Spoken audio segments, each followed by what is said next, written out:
মামা আসসালামু আলাইকুম। ওয়ালাইকুম আসসালাম। 15 তারিখ হচ্ছে নর্মালি আওয়ামী লীগ জাতীয় শোক দিবস ঘোষণা করছিল। 15 তারিখ জাতীয় শোক দিবস, রাইট? অগস্টে। হ্যাঁ, অগাস্টের 15 তারিখ। সো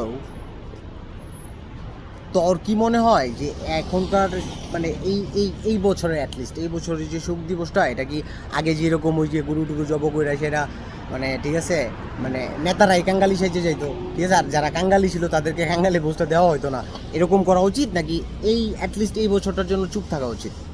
চুপ থাকাই তো উচিত, কারণ 15 আগস্ট যে শোক দিবস সেটা কিন্তু তোর শিওর না, কারণ হচ্ছে কি বঙ্গবন্ধু ওই দিন তোর 15 আগস্ট কি মারা গেছে, এটা 15 আগস্টে মারা গেছে, 15 আগস্টে মারা গেছে। 14 আগস্ট থেকে শুরু হয়েছে এগুলোগুলি জায়গায়, মানে হ্যাঁ। ওটা তো একটা বন্ধ করে রেখে মারছিল। না না না, রাত 12টার পরে মারা গেছে। কিন্তু এক্স্যাক্টলি যে 15 তারিখ যে হয়েছে ব্যাপারটা, এটা কিন্তু শুন না কেউই না। হ্যাঁ, না না, 15 তারিখ ব্যাপারটাই হয়েছে, ঠিক আছে, এটা সবাই শিওর হবে না কেন? 75-এর 15 আগস্টই তো হইলো না। But the thing is 15 August রাতে মানে এরকম হইতে পারে যে 16 আগস্টে মারা গেছে, এটা হইতে পারে, কারণ 15 আগস্ট রাত মানে কি? 15 আগস্ট মারা বলতে কি 12টার পর হয়েছে। রাত 12টার পরে ওই হিসেবে হয়েছে। আচ্ছা যাই হোক, আমরা যাই না, আমি ওইটা বলতেছি না, আমি বলতেছি যে স্টুডেন্টরা তো এখন একটা মুভমেন্ট করতেছে, অ্যান্ড অলরেডি আমাদের দেশে নতুন একটা সরকার প্রতিষ্ঠা হয়েছে, তাই না? অ্যান্ড অ্যাজ পার সায়েন্স প্রত্যেকটা অ্যাকশনের একটা কি আছে, রিয়াকশন আছে, রাইট? তো এখন আওয়ামী লীগ মানে গোপালগঞ্জের থেকে যেটা শুরু হলো, আওয়ামী লীগ চাইতেছে মানে প্রতি বিপ্লব চাইতেছে, মানে বিপ্লবের অপোজিটে যেটা আসে না, মানে আরেকটা বিপ্লব চাইতেছে, বিপ্লব করে ফেলে আবার মানে স্টুডেন্টরা যেভাবে ক্ষমতায় আসছে বা নতুন একটা সরকার যেভাবে ক্ষমতায় আসছে, আওয়ামী লীগ চাইতেছে আবার সেম ওয়েতে আসতে। সো এটা কি আসা ঠিক হবে না না না, নাকি বেঠিক হবে? এটা ঠিকই বলেছি, এটা তো আমরা সবাই না, এত কষ্ট করে যদি আমরা যে বিক্ষোভ করে যদি আন্দোলন করে যদি সরকার পতনই করতে, যদি এই সরকার ফিরে আবার ফিরে আসে তাহলে এটা লাভ কি? এক্স্যাক্টলি। তো মানে সরকার আসুক, ঠিক আছে, প্রত্যেকটা একটা গণতান্ত্রিক দেশে সবার অধিকার আছে মানে নির্বাচন করার, সবার অধিকার আছে তার কথা বলার, তাই না? No problem, everything is fine, but at least এই 15 আগস্টে, এইবার যে 15 আগস্ট, এই আগস্টে মানে যারা আওয়ামী লীগ করেন, বিএনপি করেন বা খুব তেগি নেতা, কারণ আপনারা তো মানে যখন 5ই আগস্টে ক্ষমতাটা একদম মানে গণভবনে মানুষ চলে গেল গিয়ে এই অত্যাচারটা করলো, তখন তো কেউ কথা বলে নাই। সো 15 আগস্টে কেউ কোনো কথা বললেন না প্লিজ, ঠিক আছে? দেশটা আই বিলিভ দেশটা অনেক সুন্দরভাবে সিস্টেমটা সেট থাকবে। অ্যান্ড আমি চাই আওয়ামী লীগের নেতৃত্ব পরিবর্তনের দরকার, যেমন আমাদের প্রথম প্রধানমন্ত্রী তাজউদ্দিন আহমেদের ছেলে, উনি যদি আওয়ামী লীগের নেতৃ পর্যায়ে থাকে তাহলে আওয়ামী লীগ অনেস্টলি অনেক ভালো কিছু করতে পারবে, বিকজ সে অনেস্ট একজন মানুষ। আর জয় ইজ লাইক সোনিয়া গান্ধীর ছেলে, না ছেলেই তো না, রাহুল গান্ধীর মতো জয় হচ্ছে, রাহুল গান্ধীর মতো। ওই কখন কি বলে যায় না, আলা এত ভালো ইংলিশ পারে, হচ্ছে ইংরেজিতে কথা কয়, হ্যাঁ বলতে হাম বল রা হ্যাঁ হাম রাজা কারে। তো ওর থেকে ইংলিশ শিখতে শিখতে আমার দাঁত ব্যথা হয়েছে, আমার দাঁতগুলো অলরেডি বাঁকা হয়ে গেছে মানে জয়ের কাছ থেকে হিন্দি শিখতে শিখতে। সো ইয়া, এটা হিউজ একটা ব্লগ, আই ডোন্ট নো কে দেখবে না দেখবে, বাট হিন্দির পাশাপাশি লোকে উর্দু বলতেছে না হাম ইয়ে কর দিয়া মাতলাব মানে সেই বাংলা হিন্দি ইংলিশ উর্দু মিলায়া একদম একটা সেই মুশাক্কাল কইতেছিল। বাই দ্য ওয়ে, আমাদের বাংলাদেশ হচ্ছিল ছোটো ভাই, পাকিস্তান হচ্ছিল বড় ভাই, এই ধরনের একটা ব্যাপার ছিল। কিন্তু বর্তমানে এরকম হইতেছে যে বাংলাদেশ হচ্ছে বড় ভাই, পাকিস্তান হচ্ছে ছোটো ভাই, কারণ বাংলাদেশের যেই স্টুডেন্টদের যে মুভমেন্টটা শুরু হয়েছিল অ্যান্ড যেটার মাধ্যমে একটা সাকসেস আমরা পাইছি, সেম ওয়েতে বালুচিস্তান আই থিঙ্ক তারা দেশ ভাগ চাইতেছে, আদারওয়াইজ ইমরান খানের রিলিজ চাইতেছে। ইমরান খানের মতো একটা লিডারের জেলখানার মধ্যে বন্দি করে রাখছে, ঠিক আছে? আর আমাদের পোলক, ঠিক আছে, জুনাইদ পোলক, ঠিক আছে, ওই নাটোর চলন বিলের একটা পোলা এসে আমাদের ইন্টারনেট বন্ধ করে দেয়, মারাত্মক লেভেলের বিয়াদব, ঠিক আছে? সো অলরেডি ওর নামে বিচার হবে, বিকজ ওর নির্দেশনায়, হ্যাঁ। আর ও বলছে যে মানে যারা ইন্টারনেট প্রোভাইড করে তাদেরকে বিটিটিটি যে হোয়াটসঅ্যাপ, আর আমি যাই না, ওদেরকে বলছে যে ইন্টারনেট বন্ধ করে দাও, শাটডাউন করে দাও। আসলে কারেন্টে আগুন লাগছে বা তার ছিঁড়ে লাগছে, এগুলো ফালতু আলাপ সালাপ।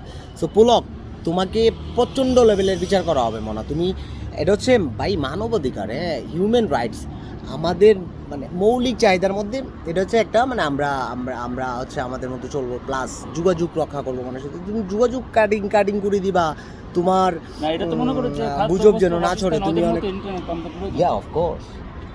এখনের যুগে খাদ্য বস্ত্র বাসস্থানের চাইতে ইন্টারনেট বেশি দরকার, ফর এক্সাম্পল ওই তোর একটা- বাসায় খাবার ওই আছে, একটা কথা বলছিল, একটা প্রবাদ ছিল হুম, যে মানে আরও প্রায় 10 বছর আগে শুনছিলাম এটা, যে বলছে যে 10 বছর পরে মানুষ ওয়াইফাই ছাড়া থাকতে পারবো না, কিন্তু বউ ছাড়া থাকতে পারবে।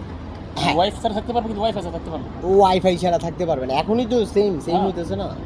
বললাম তো যে 10 বছর আগে শুনছিলাম এই কথাটা।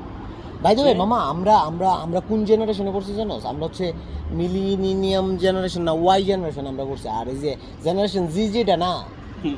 বা জেড, এটা তো ডেঞ্জারাস। এরপরটা কিন্তু জানিস না, আলফা বেটা মেটা হয়ে যাবো গা পুরা। পুরো আলফা দিয়ে আলফা লাগে মানে এরপরটা মনে হয় সেই। তবে গ্রেট জেনারেশন ছিল, ইট ওয়াজ লাইক 1900 থেকে 1930 পর্যন্ত। তো তুই দেখ হুমায়ুন আহমেদ কোস, কাজী নজরুল ইসলাম কোস, বা হুমায়ুন আহমেদের জন্ম কবে রে মামা? তোমার নাম ইভেন শেখ হাসিনা ইটসেলফ, ওর জন্ম কবে? শেখ হাসিনার জন্ম কি 30-এর আগে হবে? 76 বছর জিতো, তবে চিন্তা করতে কত বছর জিতো? 24 তো দিকে চলে গেল না? না না, শেখ হাসিনা বয়স তো বেশি না, তোর তাহলে যুদ্ধের শেখ- সময় বয়স ছিল ছোট না, 8-10 বছর আছে। 70, আমি তো 70 কথা বলতেছি না, আমি 1900 সাল থেকে 1930 সালের কথা বলতেছি। এই সালে ওই নাই তখন। তাহলে ও গ্রেটের মধ্যে পড়ে নাই। Whatever Sheikh Mujib, Sheikh Mujib was there, right? হ্যাঁ, maybe। তাহলে আচ্ছা হ্যাঁ, মিলাইছি হিসাবটা। মাওলানা ভাসানী ওয়াজ দেয়ার, হ্যাঁ, শেরে বাংলা ফজলুল হক ওয়াজ দেয়ার। তার মানে হচ্ছে গ্রেট জেনারেশন যারা, তারা হচ্ছে ওই যে আমাদের যাদেরকে আমরা অলরেডি গ্রেট পিপল হিসেবে রিকগনাইজ করছি, তারাই হচ্ছে ওই গ্রেট জেনারেশন। আর জেনারেশন জি ডাইড হলো আমাদের বাইকনি, ঠিক আছে? ওরা যে কাম করছে, আলফা আইসা কি করবে আমি চিন্তা করতেছি। আমরা শুধু কি একটা কাজ করছি, সেটা হচ্ছে যে সৃজনশীল প্রশ্ন দিচ্ছিলাম। এটা তো ডক্টর ইউনুসের কামই আছিল। হ্যাঁ, এটা তো ইউনুসের কামই না, এটা ওয়াজ ফখরুদ্দিন। No. হ্যাঁ, তখনকার তোর ডক্টর ইউনুস ছিল শিক্ষামন্ত্রী মেবি। ইউনুস কখনো শিক্ষামন্ত্রী ছিল না। সে ছিল না শিক্ষামন্ত্রী। ডক্টর ইউনুস কিভাবে শিক্ষামন্ত্রী থাকবে? কখন ছিল? না ছিল তো 2008-এ। 2008-এ ফখরুদ্দিন আহমেদ ছিল ফখরুদ্দিন তো ছিল তত্ত্বাবধায়ক সরকার। মানে 6 থেকে 8 2 বছর করছে ওরা। ভাই দেবে ডক্টর ইউনুস কি ওই সময় ছিল? শিক্ষামন্ত্রী একটু ছিল তো। গুগল করছেন একটু আমি ভুলে গেছি। যাই হোক, তো সৃজনশীল আমরা আমাদের জেনারেশন শুধু এটাই করছে যারা ডক্টর ইউনুস তোর গিয়েছিল শিক্ষামন্ত্রী ছিল না তখন। 97 পর্যন্ত যাদের জন্ম হয়েছে তারা শুধু এতটুকুই করছে। 2010 সালে আমরা যারা এসএসসি দিছি, সৃজনশীল আসছে কবে? 2008-এ। না 2010-এ আমরা প্রথম সৃজনশীল দিছি, ঠিক আছে না, না। মামা? ও, দুই 2010 সাবজেক্টে right, আমরা প্রথম সৃজনশীল দিছি, 2010 ঠিক আছে? তাও হচ্ছে বাংলা প্রথম পত্র আর হচ্ছে ইসলাম শিক্ষা বা ধর্মীয় শিক্ষা। লাইফে ফার্স্ট আমরা দিছি আর কি, মানে সৃজনশীল। এরপরে পোলাপান সৃজনশীল দিল, 10 আইছিল আর। বুঝছস? তো আমাদের কথোপকথন তো মামা ভালোই চলতেছিল, তাই না? রাজনীতি নিয়ে আমরা তো ভালোই মানে সোচ্চার দেখা যেতেছে। আচ্ছা আজকে কিসের খেলাধুলা নিয়ে একটু আলোচনা? বিষয় দিচ্ছে কি, আমরা তো আর তেমন না বিষয় এতটা ইনভলভ না তো। ইনভলভ না কি, সচেতন থাকলে তো কোনো প্যারা নাই। কার খেলা? আচ্ছা, খেলার নিউজ দিচ্ছে শুধু। রাজনীতি নিয়ে সচেতন থাকলে তো কোনো প্যারা নাই। কি মেসেজ তোর কাছে না আমার কাছে? মামু সেকেন্ড সিংহা এটা পারবা? ও ঘটনা হয়েছে, তুমি কি এটা কি ছাড়বা নাকি? হ্যাঁ, এটা কথোপকথন না, আমার পুরো এটা ইউটিউবে যাবে আর কি ভিডিওটা, ঠিক আছে? আমি আলফা নিয়ে চিন্তা করতেছি। বুঝ দিস কফি শপ না, এটা আউটসাইডে আসে, এটা আমার আর দেখা যেতেছে না। তাকিব না আর বাদেনজিন। তো পাকিস্তানে কিন্তু মামা একটা প্রোটেস্ট শুরু হয়েছে, জানিস? পাকিস্তানের সেই ইমরান খানের নিয়ে, হ্যাঁ, ইমরান খানের রিলিজের জন্য আর কি হইতেছে। ইমরান খানের রিলিজ দেওয়ার লাগে পাকিস্তানে একটা প্রোটেস্ট শুরু হয়েছে। ইনশাল্লাহ পাকিস্তানও উইল ডু সামথিং। তারা খুব শীঘ্রই কোনো কিছু একটা করে ফেলবে, করা উচিত বটে। আর এটা ওরা মোটিভেট হয়েছে কোথেকে জানিস? বাংলাদেশ থেকে। অফকোর্স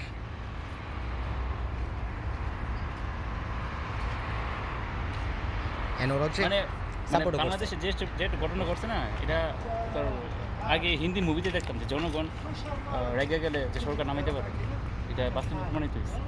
হ্যাঁ আগে বিভিন্ন মুভিতে দেখতাম। হ্যাঁ, যেমন একটা ছবি ছিল নায়ক, বুঝছস? অনিল কাপুর ওই ছবি দিয়ে অনেক জনপ্রিয়তা পাইছে। মানে এরপরে আসছে হচ্ছে আমাদের মিঠুনের ফাটাকেষ্ট, ঠিক আছে? তো এই ছবিগুলো আছে না, এগুলো আগে আমরা মুভিতেই দেখতাম, ভাবতাম যে এগুলো মুভিতেই পসিবল। কিন্তু এই যে এখন কিন্তু আমরা দেখতেছি, ঠিক আছে? যে যেমন তবে হ্যাঁ, আমার উচিত মানে মানুষ যখন একটা ভালো পর্যায়ে যায়, ভালো একটা স্থানে যায়, তখন তার কি হওয়া উচিত? বিনয় হওয়া উচিত, মানুষের যত পদোন্নতি হবে তত মানুষ কী হবে, বিনয়ী হবে। এটা হচ্ছে একটা প্রকৃত মানুষের এটাই গুণাবলী মানে গুণাবলী, রাইট? বাট আমাদের সমাজে কী হয়, আমরা যখন উপরে উঠি তখন আমাদের কী হয়, কী বেড়ে যায়, অ্যাটিটিউড অহংকার হয়, যা আমাদের এটা বাইরে যায়। আমরা মানে আগে তো ফোন নিয়ে আসছিলাম, পা মাটিতে লাগে না এরকম আর কি, পা তো মাটিতে লাগে না, মানে আরো অনেক কিছু, গাড়িও মাটিতে লাগে না, উড়কি দুর্গি চলে। সো আমাদের এই আল্লাহ যেন সবাইকে, যারা একটা ভালো স্থানে যাবে তাদেরকে যেন বিনয়ী রাখে। আর বিনয়ী একটা মানুষ যে কোনো চেয়ারে বসুক না কেন, সে তার চেয়ারে মর্যাদা রাখতে পারবে, ঠিক আছে? অ্যান্ড যারা বিনয়ী ওদের জন্য কি কিন্তু আখিরাতে একটা বড় পাওয়া আছে, এটা এটা এটা কি সৃষ্টিকর্তার একটা গুণ, তাই না? মানে দয়াশীল কে? সৃষ্টিকর্তা না, সৃষ্টিকর্তা একটা গুণ, তুই ক্যারি করতেছস। Can you imagine? শয়তানের গুণ কি? তা অহংকার, রাইট? ওই যে অ্যাটিটিউড, পা মাটিতে না পড়া। আরে আর আমি 6000 ইয়ার্স আমি শুধু আল্লাহ সাজদা করছি, আমি ফেরেশতাদের সর্দার, ওয়াই শুড আই বউ, মানে কইতেছে আমি কেন বা অ্যাডামকে সাজদা করবো, এই সেই, রাইট? উনি হচ্ছে মাটির তৈরি, কেন बाद में उसको गान मार दिया ना साथ में, রাইট? সো এটা হওয়া যাবে না। তুই কোন দল সাপোর্ট করস ফুটবলে? ফুটবল আমার তুই জানোস আমি এখন কিন্তু আগে কিন্তু যখন আমি দাম্মামে ছিলাম তখন কিন্তু সবার সাথে ফোন দিয়ে আমি কথা বলতাম 20 মিনিট 25 মিনিট, 3 মিনিটের বেশি এখন কারোর সাথে কথা বলতে পারি না, আমি এত বিরক্তি চলে আসে। বউর সাথে আর বেশি না এটা বলিস না, she is like different things. আমি বলতেছি ভাই ব্রাদারের ফোন দিলে আগে হয়তো না যে 25 মিনিট 30 মিনিট কথা বলা হইতো না আমাদের, হ্যাঁ হইছে না? আমরা তো যদি আজ বলস কারোর সাথে না এখন বলস। তুই Because you know him very well, that is the problem. তুই এখন আমরা চিনা ফেলছিস, আগে যখন চিনতাম না তখন অনেক কথা বলতে পারতাম, এখন যখন চিনা ফেলছি বা ও ধরছ ওই আমার তুই আমার চিনা ফেলছিস অ্যাকচুয়াল আমিটা কীরকম, ঠিক আছে? তখন কিন্তু তুই আমার সাথে আসলে আরে তুই এরকমই, রাইট? তখন কিন্তু কথা বলে মজা পাবি না। আর তুই যখন আমার অ্যাকচুয়াল আমিটাকে না চিনতে পারবি তখন কিন্তু আমার কী অবস্থা, এলাকায় কী চলতেছে না চলতেছে, আর অ্যাকচুয়ালি অনেক কিছু বলতে পারি না, কিন্তু এখন কিন্তু কই না কারোর সাথে কষ্ট। এরকম আছে কেউ বন্ধু যে সাথে তুই অনেক কথা কস না, এত টাইম স্পেন্ড হয় না, খালি কি অবস্থা নর্মাল হাই হ্যালো, তাই না? সে এটা আরো দিন যত চলে যাবে না, মানে ভারসাম্য বজায় রাখি আর কি। মানে আমি ভারসাম্য বজায় রাখতে পারি না। আমি আবার মাঝে ফেসবুকে স্ট্যাটাস দিই, আবেগপ্রবণ স্ট্যাটাস দিই। অ্যাকচুয়াল সবচেয়ে বেশি দুর্নীতি করছে তো আমি নিজে বললাম ফোন দিই না, ফেসবুকে স্ট্যাটাস দিই যে ভাই বন্ধু হচ্ছে একটা বুলশিট, ঠিক আছে, এই সেই আমি নিজে, বাট আমি ওদেরকে ফোন দিই না। অ্যান্ড দুষ্টা আমি আবার ওদেরকেই দিই। It's happening. By the way, অনেকক্ষণ আলাপচারিতা করলাম, আমরা জানি না কী কথা বলছি, তো যেই লাইনটা সামনে আসছে সেটা বলে দিচ্ছি, রাইট? সো এখন আমরা এটা রেখে দিব, এটা হয়তো বা আলফা জেনারেশনের জন্য এটা একটা স্মৃতি, যেন আমরা একসাথে বসে কথা বলতাম। আলফারা তো কথা বলবে না, বলবে আরে আলফারা নিজেরা জগতে থাকবে, বলবে মেটাতে ওদের একটা মেটাতে ওদের একটা জগৎ থাকবে, মেটাতে ওদেরকে মানে ফেসবুকে ওরা জায়গা কিনতে পারবে, মানে ভার্চুয়াল একটা জগৎ থাকবে, ভার্চুয়াল জগতে ওদের জায়গা ওরা কিনতে পারবে, ভার্চুয়াল জগতে ওরা জায়গা বেচতে পারবে, এরকম হবে, বুঝছো? ওই NFT বলে না, নন ফাঞ্জেবল টোকেন না, এই সেই তুই NFTর যুগ চলে আসতেছে, ক্রিপ্টোকারেন্সির যুগ চলে আসছে। বাই দ্য ওয়ে, ক্রিপ্টোকারেন্সি আমার বহুত মারছে। আল্লাহ হাফেজ।